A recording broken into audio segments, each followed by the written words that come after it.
אז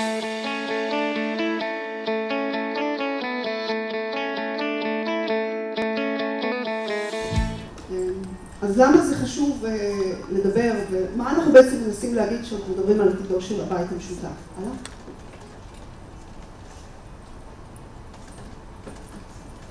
רוב הבנייה בישראל היא בנייה למגורים. 80% מהבנייה היא בנייה למגורים.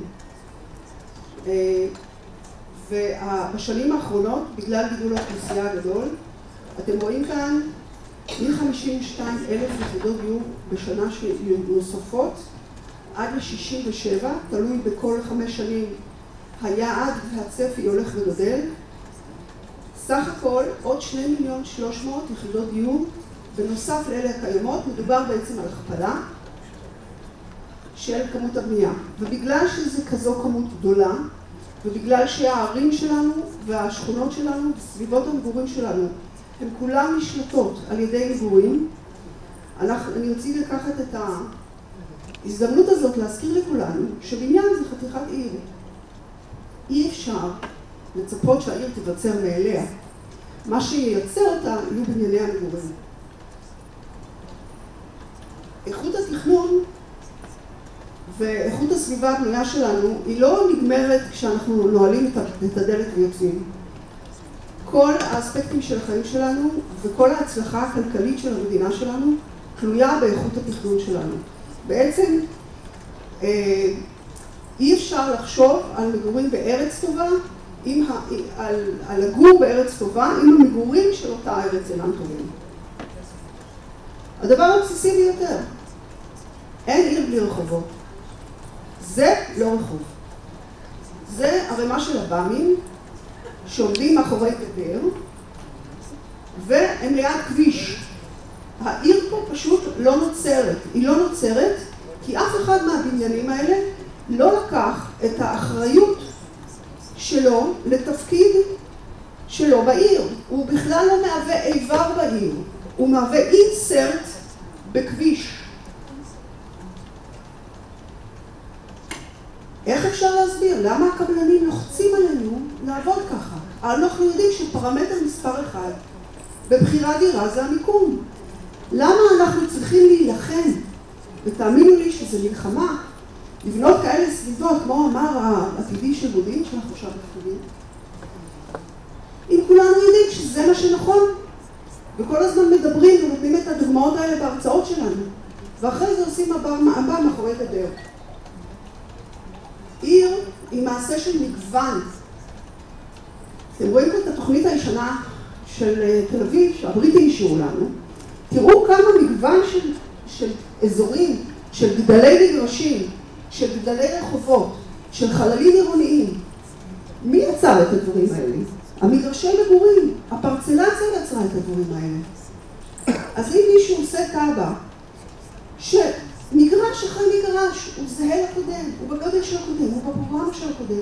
הוא לא יכול לצפות שהמגוון יצוץ לו פתאום, יש מאין.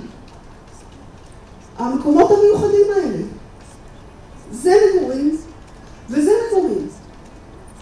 ג'ני אוברבוך השתמשה בבנייני המגורים שלה בשביל ליצור את כיכר דיזינגוף. אם היא הייתה עושה אייצ'ים, זה לא היה קורה. אז אם אנחנו מדברים על העתיד של המגורים, אז כנראה שכל האספקטים הסופר סקסיים האלה הם לא כל כך רלוונטיים. הדברים האלה הם נורא נורא חשובים. אבל אנחנו לא במצב אפילו של זה. אנחנו במצב שאנחנו לא יוצרים את העיר בשביל שאחר כך, ותראו בהרצאה הבאה של דן סימודי, העיר תסחל ותתערבב עם הבניין בצורה כזאת שכל בניין, לא רק מבחינה של איך שהוא תומך בחלל העירוני, אלא גם בחללים הפנימיים שלו, הוא משחק, הוא שחקן, יש לו תפקיד ויש לו חלק במעשה העירוני. אז אני רוצה להזכיר לכולם, המגורים עושים או לא עושים את העיר שלנו. עכשיו יש לנו עוד 4 הצעות קצרות כאלה. And I would like to ask Nancy Rudy, which is the founder partner of Central Rudy, which is a 110-person international architectural and interior design firm. which specializes in multifamily, residential, hospitality, and office building. The firm is based on a commitment to the highest quality development that are based on crafted detail and unique problem solving. Nancy, please.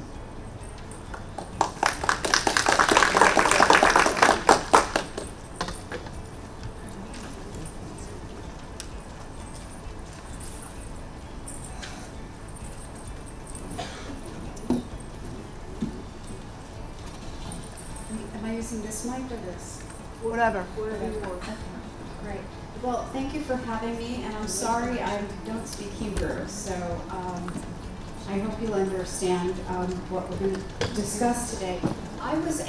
The introduction was really very interesting, and I think it's about how we create community, whether it's in low-scale buildings that have parks within them or around them, or tall buildings. I was asked to speak about community creating community within tall buildings. And we are a firm of, let me see. Okay, I'm gonna hold off on that a sec. We're about 30 years old, and on our 30th anniversary, we decided instead of having like an amazing blowout party, which a lot of firms do on their anniversaries, that we would spend the time and the money to really look within us and figure out what really made us tick and what is the next chapter for Sexual Ready. And so we developed 6 one-minute videos, each that is a pillar of our firm and how we operate. So I just wanted to show you this. Okay. This is supposed to roll.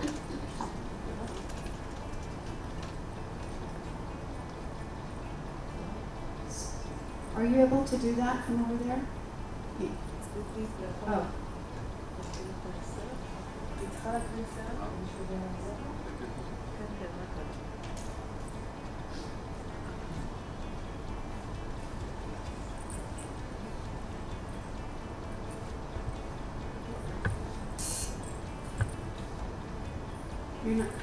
You're not able to do it? Okay, so we'll pass it. I'll send it to anyone. We just won a national award for these 6 little videos, and I think for those of you who are designers and architects, and spending that time of looking inward once in a while is really the most wonderful thing. So this was one of our pillars about how every site has a story. So I'll have to pass that. So just to give you a little bit of background about Sexual Ready, and then we'll get into the topic. We are 33 years old. We have about 110 people, and we do architecture and interior design in a very integrated way.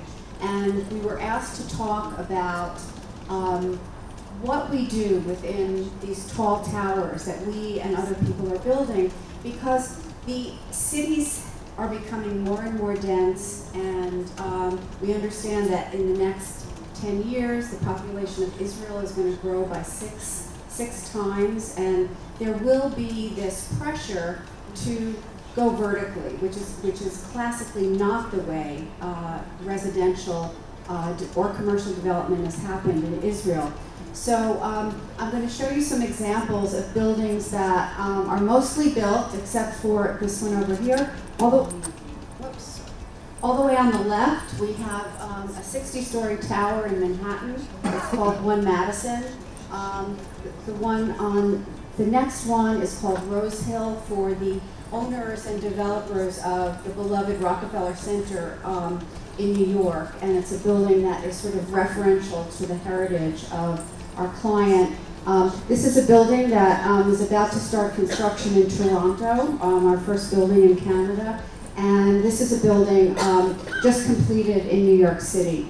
So we have built a lot, and we have dealt with the issue of, and something that is so important is how a tall building hits the ground. And I wasn't asked to talk about that, but I can't go without saying that one of the dilemmas and really the things that haven't been done successfully with tall buildings all over the world is when it comes down to the ground, it's very important to have retail, food and beverage that face the street, because people love activity, you know, the street life and activity. I know Tel Aviv is a city like that, but you go to Toronto, you go to Hong Kong, where we've done a lot of work, and India and Dallas, Texas. All of the community activity faces inward in malls, and so and it really is taking away from the vitality of cities. So although I'm not going to be speaking about that today, we think it's highly important that towers talk to each other and that the street life of our cities be maintained. We also, just to give you a sense of who we are, we do integrated architecture and interior design, which is something that a lot of firms that do residential work do not do. Either they're great architects or great interior designers, but I have a colleague, Erin Chen, here, who's going to speak, who is one of the few people in New York that we consider has a firm like ours, in that where the interior design and architecture are fully integrated. So, thinking of the vertical city, basically all residential buildings for our firm are about creating home, a place where people come from their busy day, whether you're working or dealing with your children, and you come home, and we try to create that wonder of opening your apartment door and going, oh, I'm home. So there's that privacy portion and that portion of flexibility of adapting a flat to your own lifestyle. But then, as cities become more anonymous, what we've been doing is creating vertical villages. And that really, these are some examples of some of our projects, and where you create spaces for the residents within the building to meet each other, to participate, to fulfill some of their goals of whether it's music or cooking or, you know, having pet facilities, all within a building. And I think it really enriches the experience of a vertical building. So the first thing when you come into a tall building is the arrival. We don't call it lobby anymore, because when we think of lobbies, there's a big reception desk and someone who's unfriendly in back of it. But what's really happening is that the arrival on a building really works with the outside of the building and really creates a sense of welcome. This is a building that we are just about finished with, where we're integrating art and murals, which is really exciting. This is a building that we have under development with Virgin Atlantic to create a lifestyle building that reflects Virgin's point of view, which is wellness. Everything from the arrival points being about activity spaces. This is a project in Brooklyn that we've done that has not only a coffee shop, but a lending library and, you know, co-working, but making it a place that when you come into your building, you're greeted by other people. They may not look up at you, but there's an activity and there's a buzz and there's a great sense of that this is your community. And those social spaces have become really, really important within tall buildings. This is a lobby in a building of ours, and that connects through this amazing metal stair to the wellness center. So the wellness centers are no longer tucked away in a basement or only at the top of the building, but it's connected. And the arrival spaces really become places where you want to stay and hang out and have a drink. This is another kind of community space on the top of the building that we've just finished, where we have a pool, where it's not just for sunbathing, but it's for having parties at night, having lectures, things of that sort. Another project of ours where the community space really feels like a throwback to perhaps a trip to the country or a trip to Africa, where there's a totally different mood that takes you away from the realities of the city and brings a lot of greenery into the space. even mail, you know, most of us get very little mail now, but in New York and the United States, you're still required to have these large mail rooms, and usually there are these anonymous, poorly lit spaces. This is a building that we recently completed, and the mail area, you know, becomes a social space that has music and seating and is another place for people to meet their neighbors. And this is another building, and I didn't want to show you all luxury buildings. This is a building where really for entry-level people, you know, first jobs, but creating spaces that are welcoming and familiar to them. And then there's play. You know, we all play outside of our buildings, but creating play spaces for adults and children. This is a project we've just completed that's very close to Lincoln Center in New York, which is the cultural center of New York. So it's a child space where children can play instruments that they may not have exposure to, or do plays and really activate. And those are music staffs on the ceiling.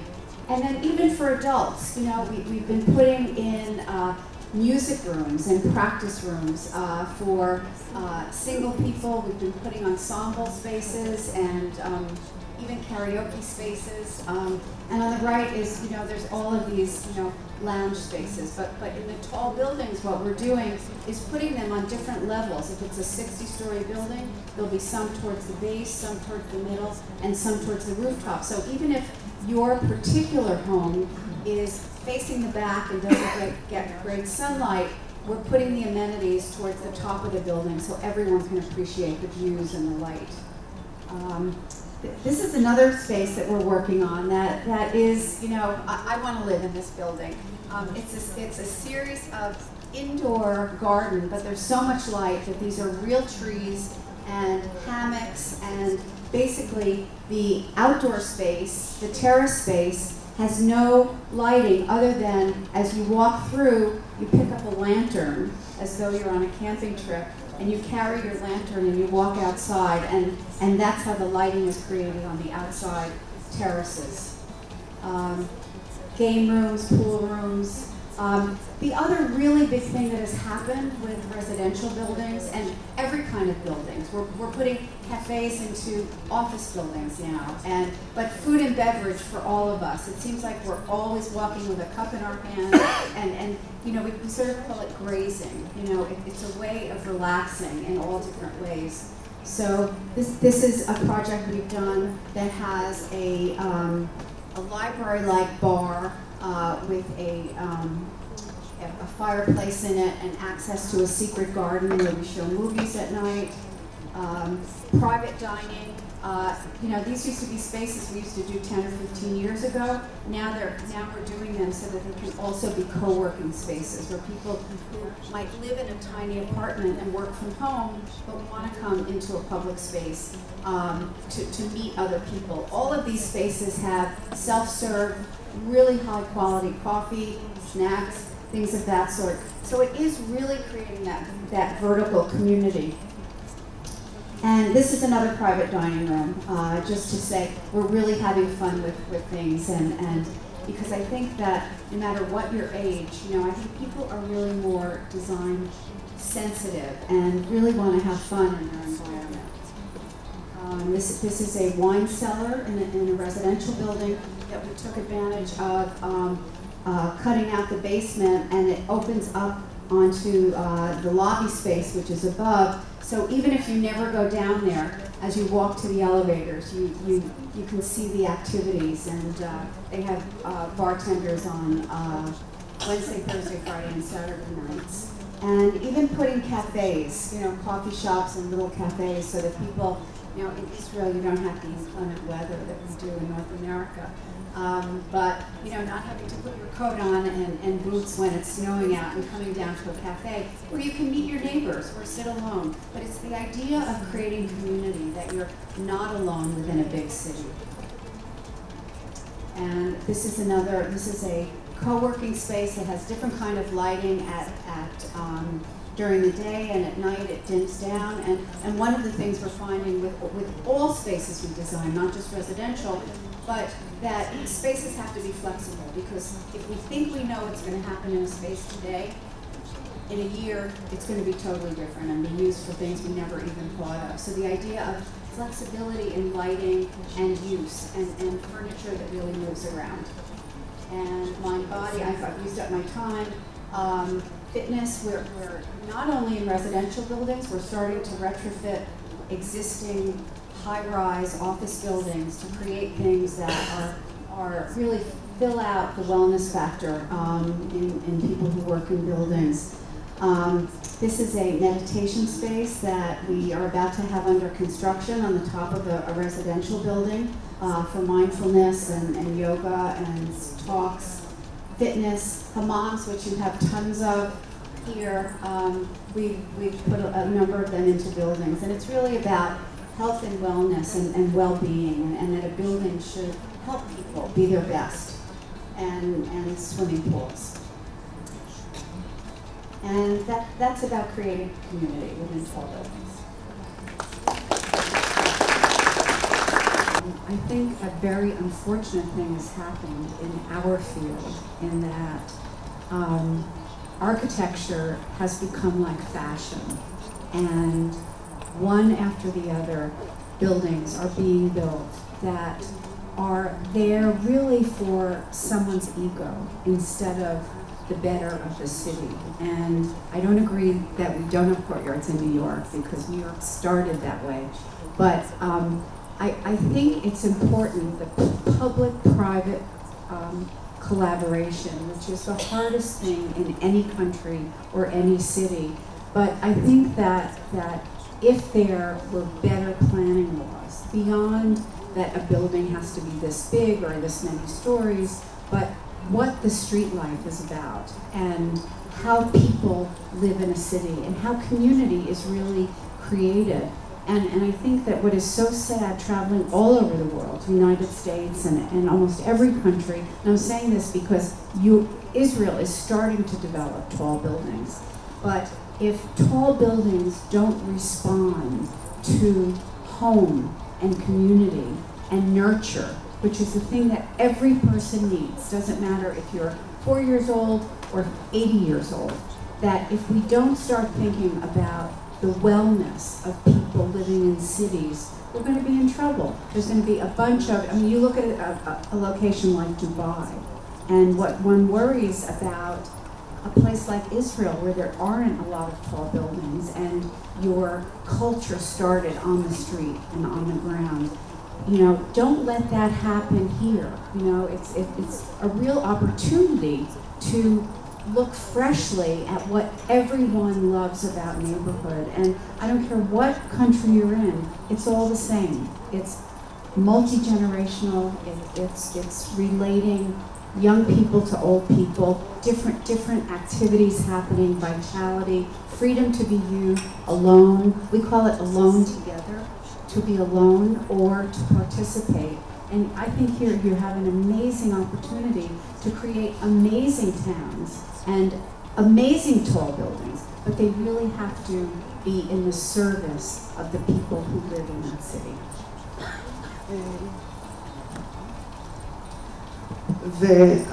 last but not least, עתידו בן חיים, שהוא שותף במשרד כיסילופקי האדריכלים, זוכה פרס רכטר ופרס איילון להתחדשות עירונית, חבר הנהלת התאחדות האדריכלים ויו"ר אות האדריכלות הישראלית, שאני מקווה ששנה הבאה תיתן פרס גם על, ואני נותנת לך את הקריטריונים, בתור אחד השופטים. האם תמכתי ביצירת מקום בעיר? איזה מפגשים אני מציע? איך אני מפגיש את האדם עם הטבע? ואיך עזרתי בחוליה החלשה? אני מקווה מציעה את אלה קריטריונים לאות הקריטריונים. קודם כל, תודה רבה, ואני מסכים, בתור מישהי שהייתה שופטת אצלנו גם בשנה שעברה, בחלק שדיבר על תכנון עירוני, ובהחלט השאלות שנשאלו וצריכות להישאר. אני אהיה קצר, כי אנחנו פה כבר תקופה, ואני רק אגיד כטבעם של דברים כאלה, אתה יוצא מתוסכל, ויוצא קצת אופטימי, מתוסכל כי אתה רואה לא יודע, שכולנו יודעים את הדברים, כולנו מדברים על הדברים. אני במקצוע רק 12 שנים, ומאז שאני שם אז מדברים על זה, וגם בלימודים שלפני. ואופטימי, ואז אתה מסתכל מסביב, כמו שערן אמר, וגם כשאתה גר פה, לא צריך לבוא מבחוץ בשביל להסתכל ולהבין. ואופטימי כי אתה אומר, אם יום אחד נתחיל ליישם משהו, אז יהיה פה ממש נפלא. והשאלה איך אנחנו עושים את זה, אני מסתכל להגיד על חריש, עיר חדשה שלכאורה היה הכי קל בעולם לעשות אותה מעולה. ואם נכשלנו שם, אז איך נצליח בעיניי נכשלנו שם. אז איך נצליח במרכזי ערים ובזה שהתכנון שלנו הופך להיות יותר ויותר מסובך ואין לנו כבר שטחים פתוחים, ואם יש אז אנחנו לא רוצים להתעסק בהם, איך אנחנו צריכים ליישם את זה. ואני חושב שיש את הלהיות יותר טוב, שהוא באמת במסגרת שלנו, בתור אדריכלים, ולנסות להילחם, וכן למצוא את הקהילתיות, וכן למצוא את השונה וחיבור לרחוב, ולמצוא את כל הדברים שאנחנו יודעים להגיד, ולא יודע, כמו לרצינו את זה וניסינו להראות גם כמה דברים כאלה, וזה אולי להיות יותר טוב. אבל בשביל להיות מצוין, לדעתי קשה מאוד להצליח כשאתה מדבר על הבית המשותף, וחייבים לחשוב בקנה מידה יותר גדול, לפחות של הבלוק המשותף, לפחות של השכונה המשותפת, ובשביל זה, כמו שרן אמר, חייב להיכנס, הרשות המקומית חייב להיכנס לכל הפחות לתוך הדבר הזה, בדרך כלל יש לה כוח מניע יותר גדול, והיא צריכה להשקיע את המאמצים שלה שם. יש כוח מוגבל, ומשקיעים את רובו ולבדוק אם המדרגות הן תקניות, ועם חישוב שטחים הוא כמו שצריך, ולהחזיר ולהביא, ואני אומר, צאו מתוך הבניין, ותשקיעו את כל הזמן ולבדוק איך הבניין מתחבר עם הרחוב, ואיך הבלוק עובד ביחד, ואיך אפשר להגדיל את גבולות הפרויקט. כי אם ניתן לכלכלה לנהל את זה, ואם ניתן לפשטות לנהל את זה, יש לנו תהליכים מאוד טכנוקרטיים שאנחנו עובדים בהם, ויש לנו המון מסמכים שאנחנו צריכים לייצר, ובאופן טבעי גם הטובים בינינו נוטים בסוף להיכנס לתוך המתודה של הדבר ולתת לו לנהל אותנו. ואנחנו צריכים לתת את זה, להוציא מידינו ולהשאיר את המקום ליצירתיות ואת הזמן שאנחנו משקיעים בדיוק בפתרון של הקשרים האלה ולעשות את המרחב טוב יותר. כל הבפנים, את זה כבר נפתור. תודה רבה. רבותיי, אני מתנצלת. קודם כל, תודה רבה לפורום המאוד מאוד מכובד שיושב כאן. תודה רבה לכל המשתתפים. יש לנו כמה דקות להגיב, לא? אין לנו, אנחנו רואים בחצי שעה. אני מצטערת. יש עוד, היא אמרה כמה דקות להגיב. אין. אני מצטערת, השולחן הבא כבר בפתח. יוסי, רק התחלנו. רק אנחנו עוברים כל השולחן הזה עובר.